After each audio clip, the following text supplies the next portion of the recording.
best hidden gems and upcoming events. Stay tuned. Be Local Buzz with Devin takes you to these places, introduces you to the best businesses, and tells you about upcoming buzz. Preset your radio to TAN Talk 1340 AM or 106.1 FM every Thursday from 4 to 5. That is the Be Local Buzz with Devin on TAN Talk 1340 AM and 106 FM every Thursday from 4 to 5. Looking forward to speaking with you. This is the TAN Talk Radio Network.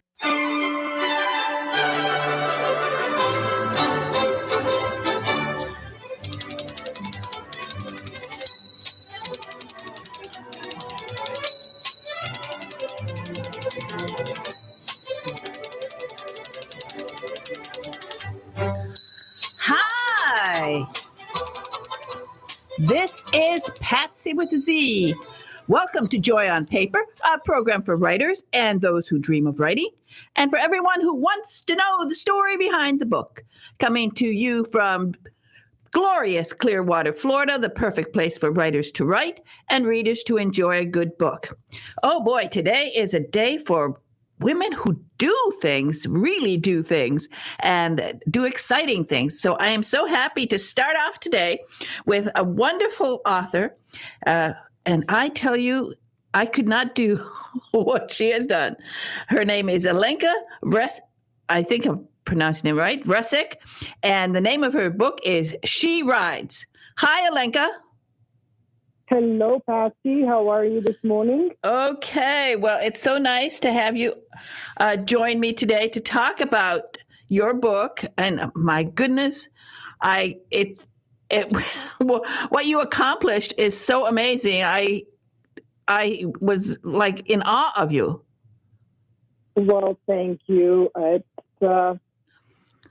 It's quite an honor to be on your program, and it was a big thing for me, and quite a rewarding ride altogether.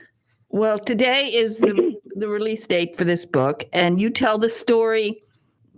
Well, you really tell two stories, because you tell the story of this major accomplishment of taking a ride from Northern California down to Baja, Mexico, a journey of 2,500 miles, which is an extraordinary accomplishment, but also all the other things you've accomplished in your life and the things that you've overcome. So let's start. I will say the prologue that opens the prologue when you're 50 days into the adventure. That was a frightening prologue. Well, you kind of have to start with an event that it was just one of the, frightening events on a journey. And I was riding through very remote areas most of the time. And that crash was pretty scary, actually. So, well, it was a good way to start the book. I tell you, it was a perfect way to start the book, because after that, you have to keep reading just to find out what's going to happen. Now, here you were, 54 years old, and you decided, well, life, you wanted a change in life. So explain what happened to you and how you made the decision to make this particular journey. Well, life isn't always how we plan it to be. And my 2,500-mile journey on a mountain bike with all the gear, and it was not just the mileage that I did, it was also all the climbing, because I rode through the mountains, which, all the vertical feet that I climbed was 158,000 vertical feet, which is like climbing Mount Everest 5.5 times from the sea level to the summit. It really serves as a metaphor for life, which is often messy, and we find ourselves on a difficult path that we don't expect to be on. And, that seems to be often impossible to navigate. So in order to get away from all the things that were happening in my life, I decided to go on this bike ride which was really born a long time ago, like 15 years before I actually decided to go on a ride. It was during one of the difficult times when I was going through divorce, and I wrote down a thought, just an idea, on the backside of a Rumi poetry book that I always carried with me. And I happened to be on a bike ride in Oregon, and I always wanted to write a book, but I didn't really know where and how to start. So I started writing about that difficult period, about leading up to the divorce and after the divorce. And I was only able to write one paragraph. So I knew I needed something bigger, kind of like a glue to hold all the events of my life together. And that's why I decided to go on this kind of crazy bike ride. Yes, that was one word that came into my mind. I thought, wow, and it was so long and so challenging. And explain about the bike and why you call it the Beast, and what exactly how you started off, because you had to carry equipment and all of the logistics that went into the planning. Well, I'm not a very good planner.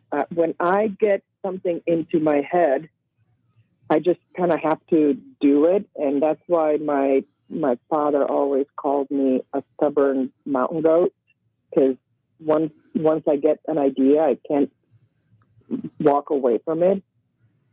So I had a mountain bike, and then I started gathering the equipment. And it really, from the idea when I told my husband I'm going on this ride to when I actually went on this ride, it only was maybe 2 or 3 months.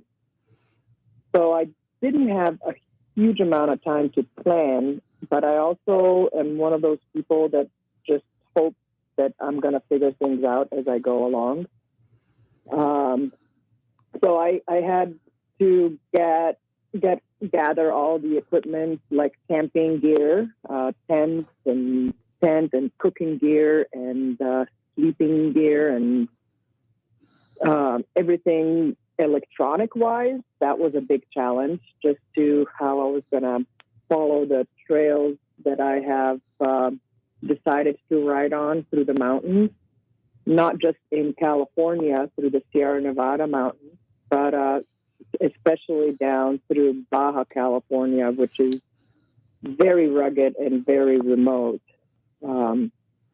So my bike at the end weighed, I only weigh 110 pounds. So my bike, which I called the Beast, appropriately weighed more than half of my body weight. So it took an effort to just pick it up and rolling it.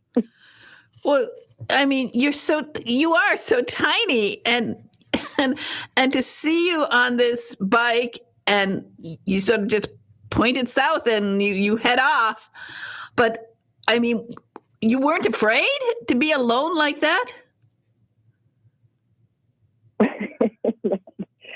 Well, there were definitely moments that I questioned my own sanity. I know my family questioned my sanity. My brother advised me not to tell my mother that I am going on this trip, but I obviously had to. My dad had faith in me.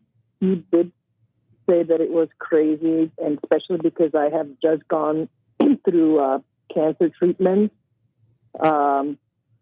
So I was a little bit worried about how my body was going to be able to handle the physical effort, because I didn't want to hurt myself further. It was challenging, but being alone is something that I really crave. and I craved it for a long time. I used to climb mountains a lot, and I like being alone. I like challenging myself and figuring things out on my own. So along the way, you slept under the stars?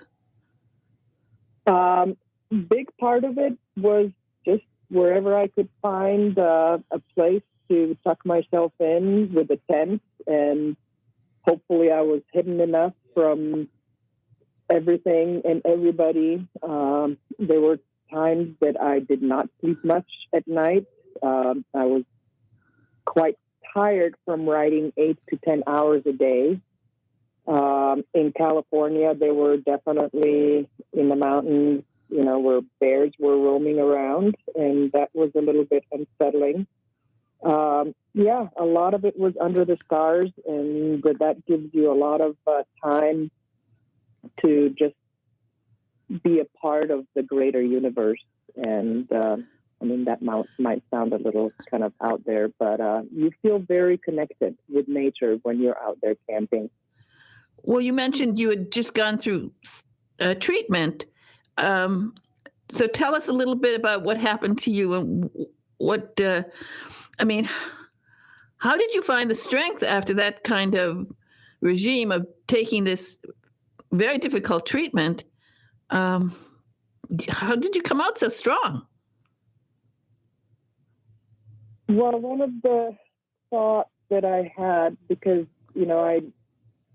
there were, and your readers can pick that up. I don't want to reveal too much. And I also don't want this book to be just all about kind of health issues that I've gone through, which were many.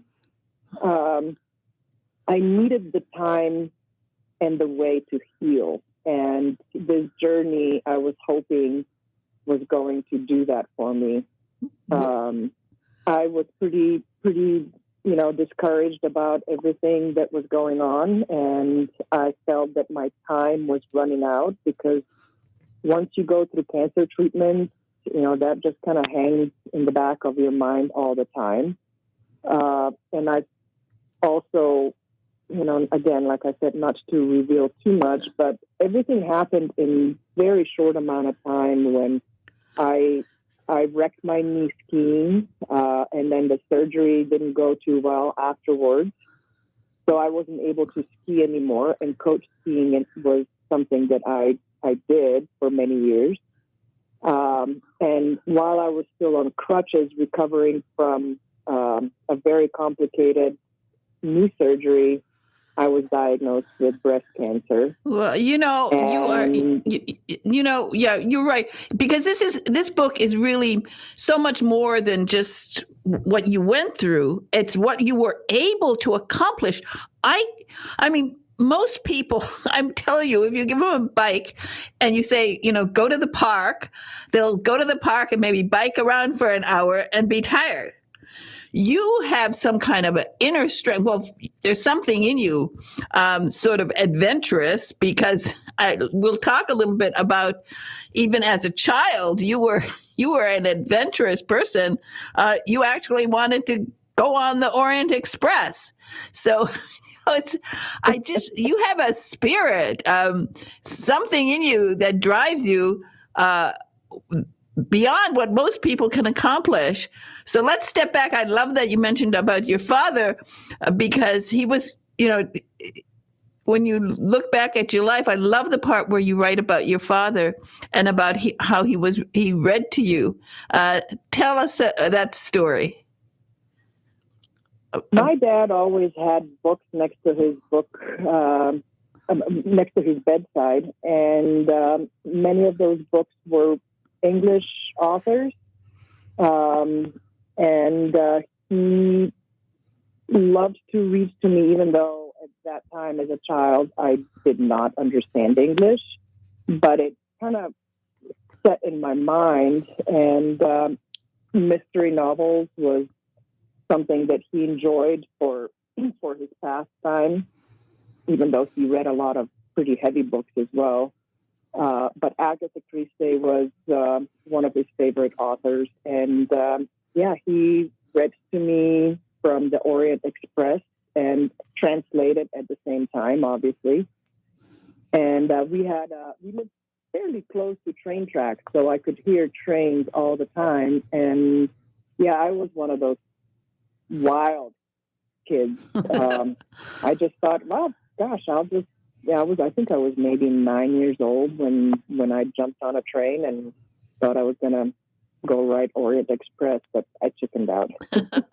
Well, explain where this was, because where you come from. I grew up in a beautiful hamlet of Slovenia, which is a tiny little country, now independent. It used to be a part of former Yugoslavia.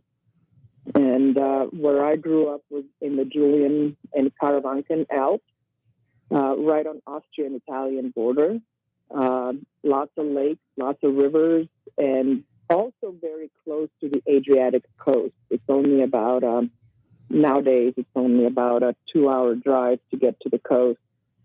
And that's kind of what brought me to Lake Tahoe, California, because in many ways, it's a very similar environment. We live in the mountains now. I'm overlooking the Lake Tahoe right now from my office chair. But growing up in Yugoslavia was and in Slovenia was magical, and I was very lucky. I had amazing parents. My dad was very adventurous. My mother was a very strong woman. As a matter of fact, it's my father's birthday tomorrow. He passed away just a few months ago. And he would have been very proud. He treated me, the same as he treated my brother.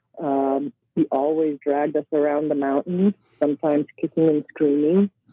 But the mountains were where we spent a lot of time. And I've learned so much about life through climbing the mountains and skiing. I was a little ski brat, and my brother, we were both ski racers. We were always outdoors. We did not spend too much time, indoors, even if it was raining, and it rained a lot there. It's very lush, beautiful country. It is. What year did you come to America? I came to America when I was 20 years old. I had a backpack and a pair of skis, and that was in 1985, the winter of 84, 85. I came to Lake Tahoe via New York City. New York City was exciting, but I was not a big city person.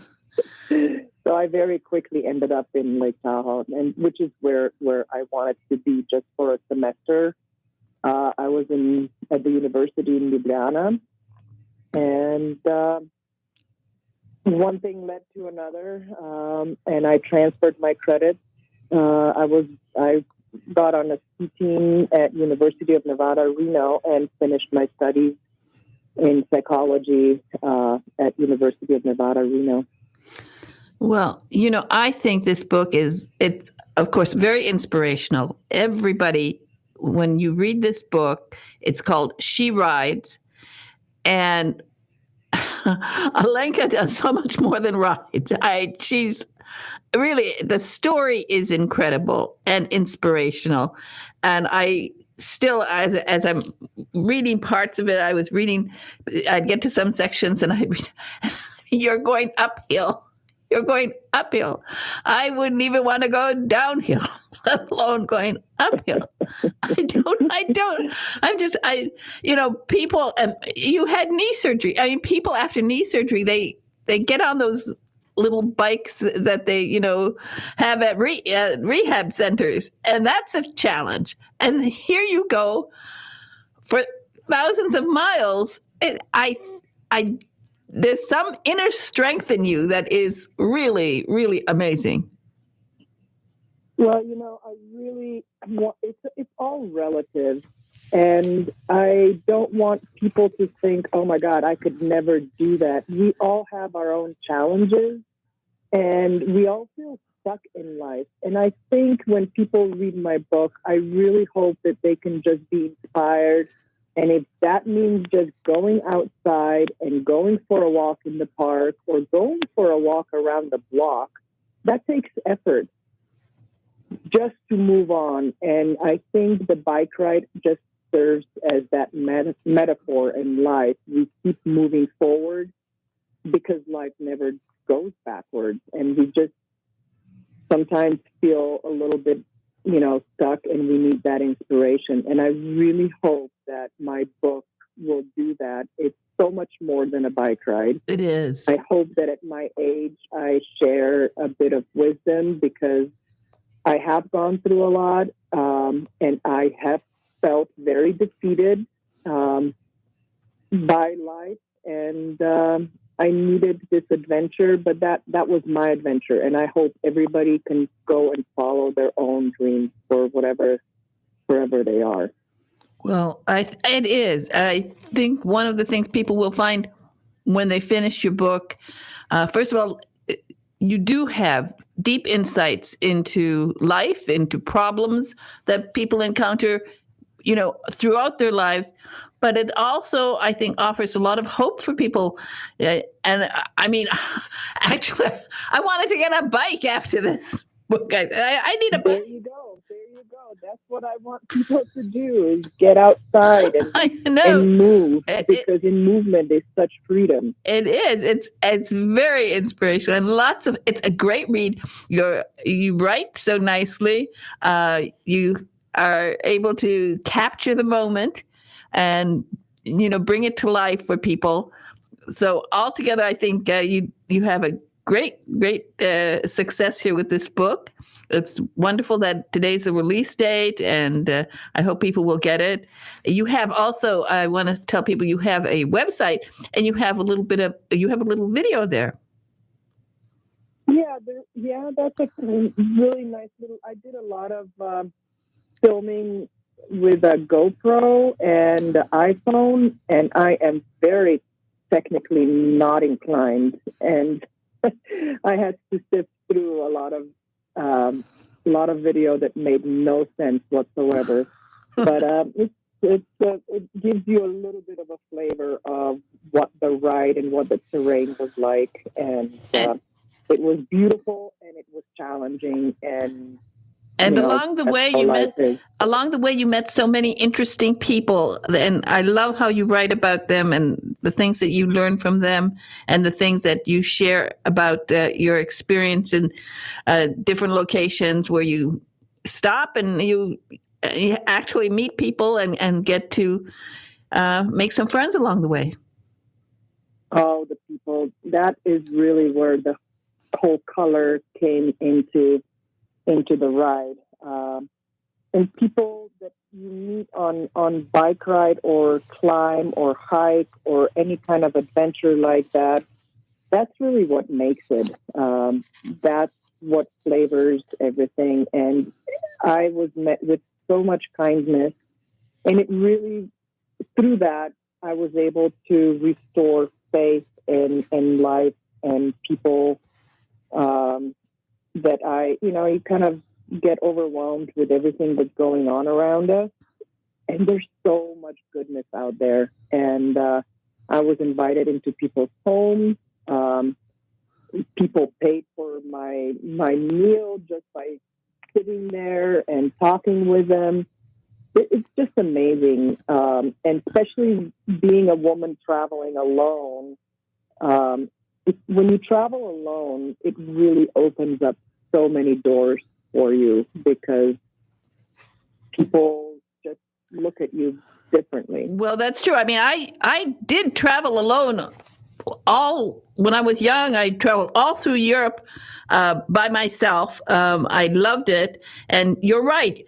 And one of the things is the people you meet and how you can have this lived experience with them that makes everything everything sort of starts falling into place when you meet a lot of wonderful people.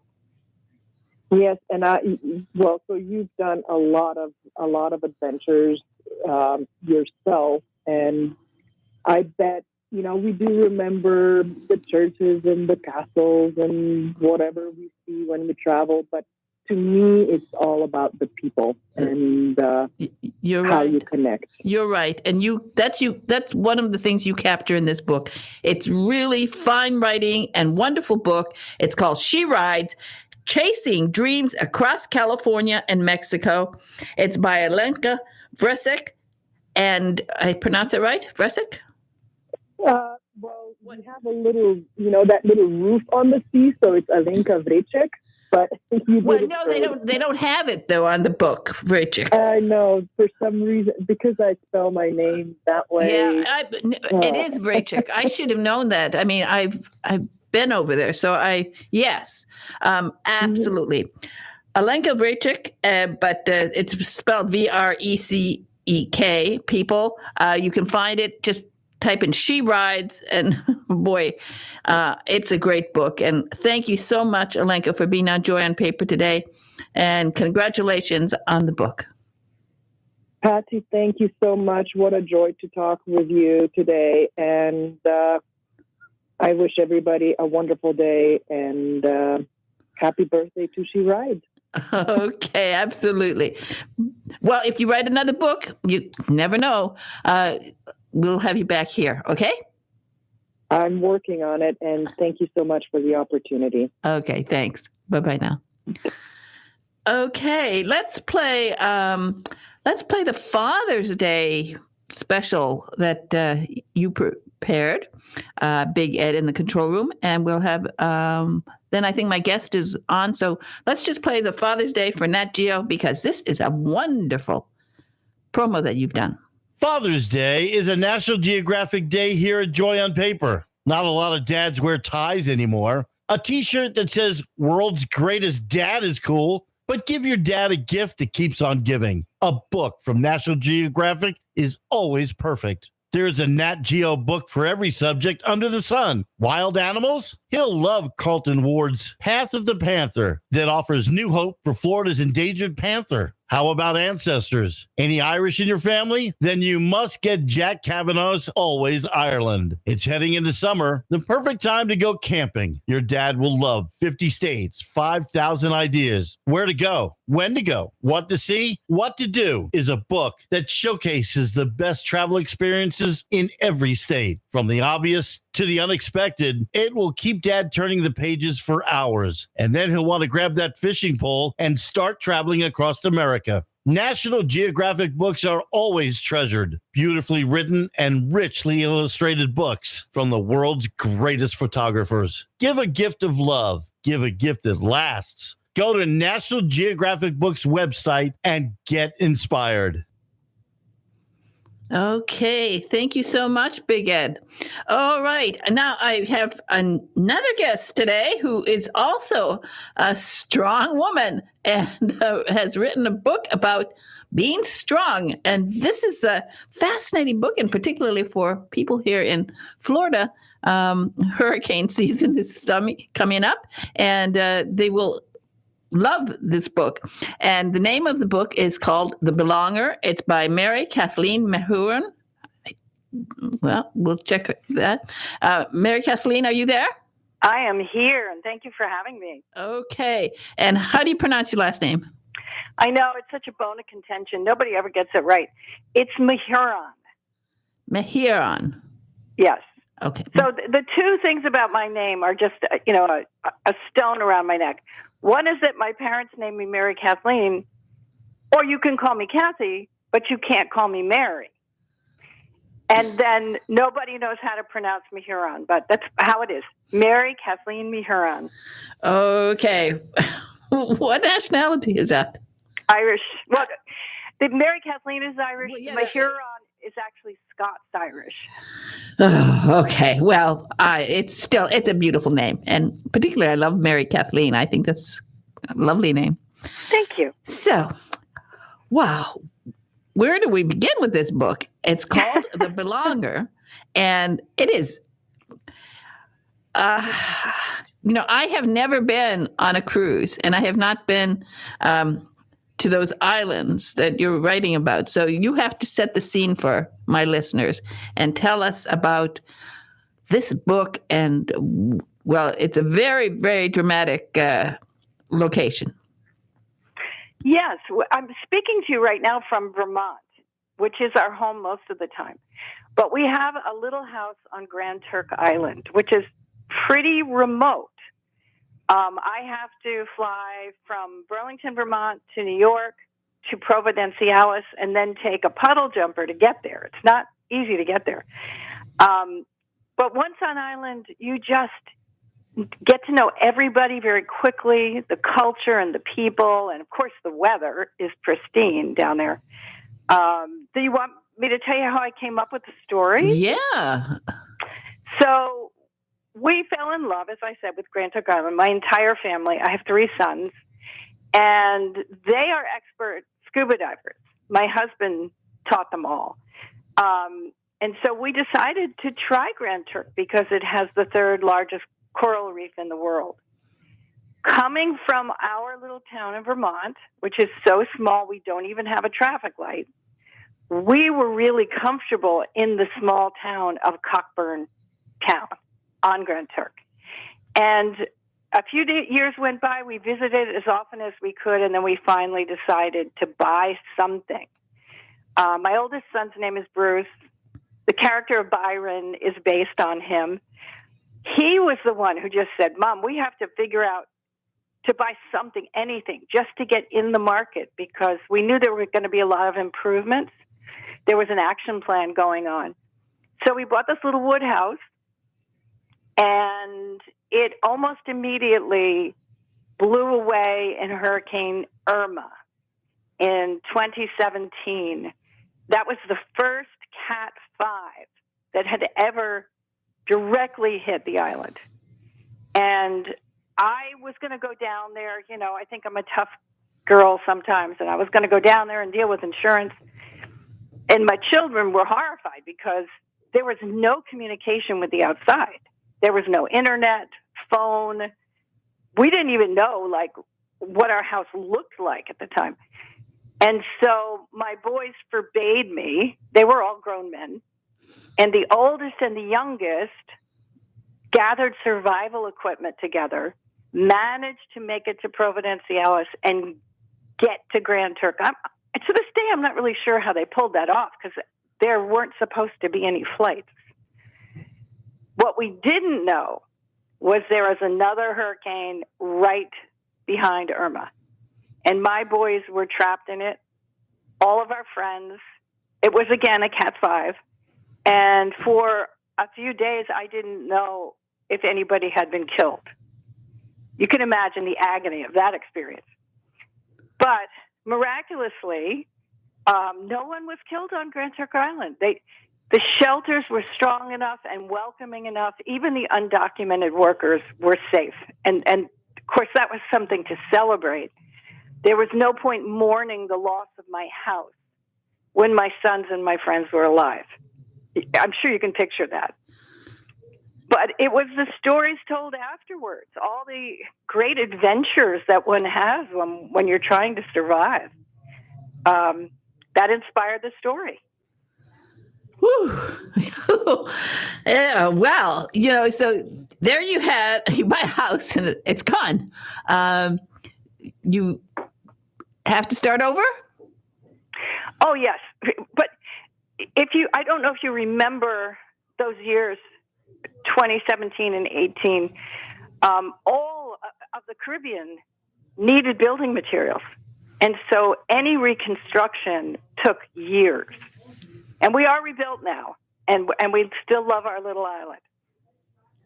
And, well, it certainly gave you plenty to write about. And let's talk about how you came up with this idea. I mean, you've already written before, so being a novelist and coming out with a good idea, tell us about your main character, because she's on the island, and she has a a business there. So tell us about your main character and how you created her, because Sure. I thought she's fascinating, and her name is Holly. So tell us about Holly. Well, the women on island are fascinating. This is something that struck me immediately, and the more I spend time there, the more it's true. For some reason, it draws formidable women who also just happen to be gorgeous, and they come from all over the world. On a day-to-day basis, it is bliss and peaceful, but the weather is something to contend with. And these women just hunker down and they clean up and they rebuild, and that fascinated me. And I don't want to get criticized by my friends on island, but I also think it's true that the island draws idiosyncratic yet fascinating men. None of them are like your average Joe, but that's okay. My character, Lord Anthony Bascom, is kind of typical. I mean, he loves to say I was descended from pirates. He feels like that explains him to other people, and to some extent it does. He's a great character, by the way, really great. I got a kick out of him. Thank you. So here she has a business, and how big is this island? Because I haven't been there. So yeah, no, it's not big at all. I don't know the actual numbers of the perimeter, but we get around from one end of the island to the next in a golf cart. We don't feel like we need a truck or anything like that. So it is small, and that's why people get to know each other quite well. Well, it is a very small community. So, but the big ships, cruise ships, dock there. They do. They were really smart. I'm not sure who was in charge of that project because that was done before we came. But what they did was create a sort of fake town. I shouldn't use the word fake. I don't know what else to say. A brand new town. It's a lovely little town they made, and it's north of the airport. And you can get to Cockburn Town. There are excursions that come and whatnot. But many people don't. Many stay right there. There's a huge Jimmy Buffett's place. Many just stay and go in the pool and drink at the bars and shop the gift shops. The ones that make it as far as Cockburn Town, though, really are in for a treat because that's the historic part of town. That's where we are. Well, it is very clever. I mean, I guess the big ships wanted a place for people to get on land and spend money. Yeah, and it's smooth as silk. They now have, I believe, 3 giant. I don't know if they call them ports. The part where the cruise ship pulls right up, so we can have as many as 3. But where I live, I rarely see tourists. Certainly, I don't see Americans. Wow. It sounds so intriguing. As I said, I haven't been there, but I would go there if I could go on a plane because I'm not a cruise ship kind of person. Yeah. I don't think I'm a cruise ship person. I've never been on one and never wanted to. But the island, it sounds interesting. Do you think the puddle jumper might only have 12 people on it? Would you be okay with a little flight like that? Oh yeah. We used to have a small plane when I lived in England. My husband was a pilot, and so we used to fly all over Europe in small planes. Cool. We love it. So that's what you would do. You would fly from Florida. Oh, actually, there's a direct flight that's starting from Florida to Grand Turk. Wow. Well, who knows? Maybe I'll come and visit you. What season of the year do you go down there? My husband's so particular about his diving. He's retired now, so he loves golf and diving. We like to go in November. I love it in January and February. But that's not the best diving because you do get storms that kind of stir up the sand. And then if you want to see all the whales migrating, you go March and April. That's pretty dramatic to see that. So when you came out with the story, and the nice thing about it, I mean, here we have the calm before the storm, so we get to know your characters and the people of the island. But boy, when the storm hits, it gets pretty dramatic. Yes, and some of those things are really true. I know somebody who was stuck on the floor, burrowed in with his mom, who tied his mother to the refrigerator so she wouldn't blow away. So a lot of these details are accurate.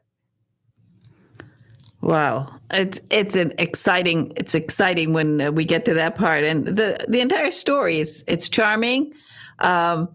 When you were writing, I mean, when you're writing, what were you sort of what overall theme were you trying to create here? You know, when we first started to travel to Grand Turk, there was, you have to go through customs, of course. It's a different country. And there was one aisle of entry that had a sign, belongers, right? And I didn't know what that really meant. And it threw my imagination just wild. Like, what does it mean to be a belonger? And of course, I later found out that is a title in the British West Indies, across the British West Indies, for people with historic ties who were born on island, who may have been there for generations. But by then, my mind had gone to the big question, what does it mean to belong? And isn't it what we all long for? So that's kind of the theme, is like, who is the belonger? Is it her ex, who is the father of her son Byron? Is it Byron? His dad's a belonger. But in the end, she finds her home on Grand Turk. Yeah, that's what I love the title, because at first I didn't understand also what it meant, but it does come through that, boy, she belongs there. And at least certain months of the year, you belong there now. I do. I cry every time I leave. So what is your literary background? Who did you like to read when you were young? Did you read books about pirates? This is such a great question, and it's so complex. First off, I was a career math teacher, and many people are very surprised by that. If they hear I'm a teacher, they assume I was an English teacher, and that is not the case. Also, early reading was really pretty risque stuff. I'm Irish Catholic. My name is Mary Kathleen.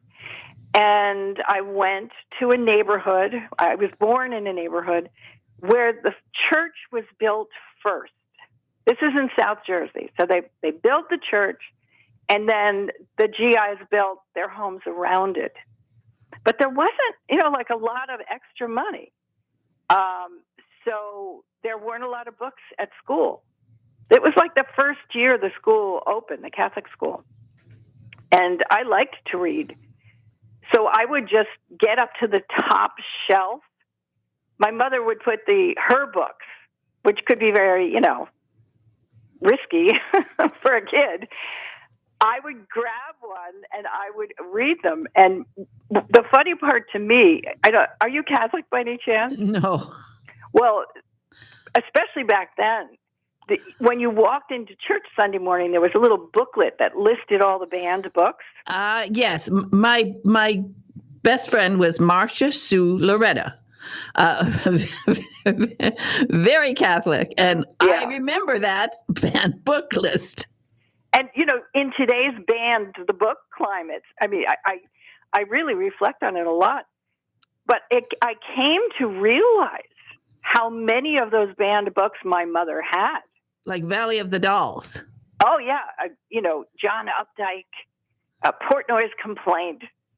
Sir, I don't even know how young I was when I read The Godfather. And, we would circle all the juicy parts and share. My friends and I would sneak and take a look. So I didn't have it beyond maybe the Bobbsey twins and Nancy Drew. I'm not sure I read a lot of children's books. Well, I think that some of this seep through in this writing because you're a great writer. Thank you so much for saying that. Yeah, I love how you have this the way to sort of reveal the story as you go along, bring characters in. I love all of that. It's really great. Well, I thank you, and I really do thank you for having me on. Today is my book release day. It's pub day. And I get to be with you. Well, that's what I love. I love to be with people on Pub Day because it's a historical day. I'm a footnote in the great biography of your life. So I like to do that. And particularly, of course, the wonderful thing is, because it is my program, you'd see many times you'll be interviewed by people who they get the book because what happens, but because it's my program, I only talk to people I want to talk to. Oh, and you chose me. Thank you. Yes, because the minute I grab onto a book, if I love it, I say I want people to read it too and have that same fun and joy that I find. That's why I named this Joy on Paper, because it's not just a joy for the writer of writing it, but the joy that it gives the reader. And you obviously have found the joy of writing. I can't believe you're saying this, because when people ask me about my life at this stage, because I am now writing full time. I have a newspaper column, a blog, a whole bunch of stuff going on. And they say, well, how is it for you now, writing full time? And I said, every day is about the joy of creation. And here you've got the same feeling. Exactly. It is. It does. It just seeps through your whole life. And it's definitely in this book. And people, really, all of my listeners, you should get this book. For those of us particularly in Florida, we think about hurricanes. I do remember the 2017 and 2018 period because we had storms here too, but the book is excellent. It's called The Belonger, and it is available starting today because it's a release date. And you have a website? I do, MaryKathleenMahuron.com. Well, Mary Kathleen, I think you're a terrific writer.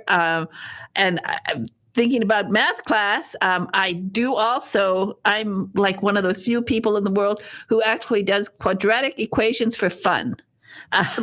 Look at you go. I cannot understand why people don't love quadratic equations.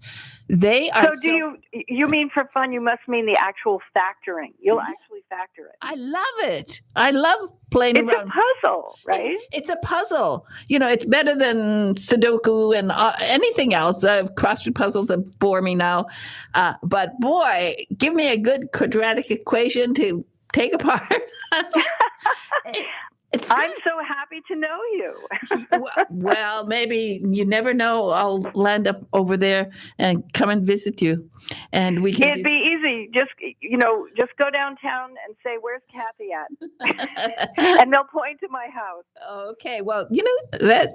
Don't be surprised because we could do quadratic equations together. We could. Not too many people will do any with me. So I'm sure I could bring a whole file of them with me. Wow. I would that would be joy for me.